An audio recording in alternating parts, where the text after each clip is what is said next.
I actually think I'm pretty good at predicting who might be successful and who might not be successful in network marketing just based on going out for a drink with them or lunch with them. As a general rule, I find the people who are going to be successful aren't the ones who sit back, waiting, expecting to get something for free.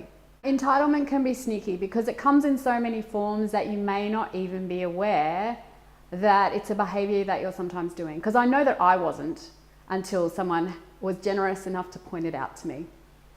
And yes, that process was a little bit uncomfortable at times, but I'm so grateful that I can now make a choice to behave in a different way.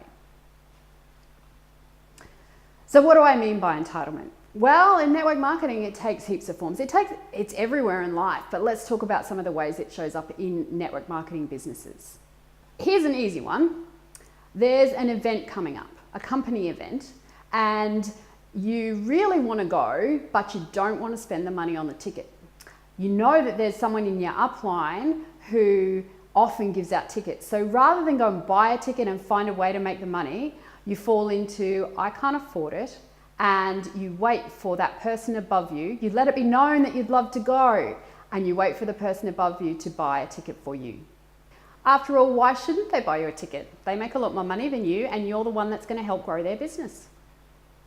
I hear this attitude all the time, but what I find is that often after the next event, when that person's had their free ticket, they're still in a position where they can't afford to buy the ticket and they're waiting for that to happen.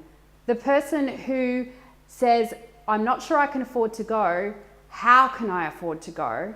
And asks for help to generate the income to buy the ticket and is prepared to get some skin in the game, that's the person who is normally able to afford to go to the next event without having to worry about where the money's coming from. So where could entitlement show up in your business? Where do I see it show up? I see it show up in my downline's not doing enough. My upline's not helping me enough.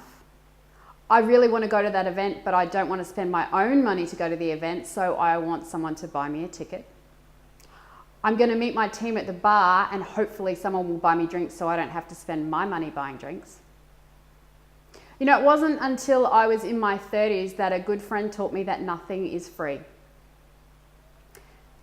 Everything has a cost. Whether it is time or an object, everything has a cost. And yet how many of us are waiting for something to be free and never acknowledging the cost to the person that's provided it? I'm not saying you can't receive. Receiving is part of every energetic transaction that we have. What I'm saying is stop waiting for someone else to pay for you. Stop waiting for someone else to do it for you. Be that person who goes out into the world and does things to help other people move forward. You'll be amazed at the stuff that flows your way when you do.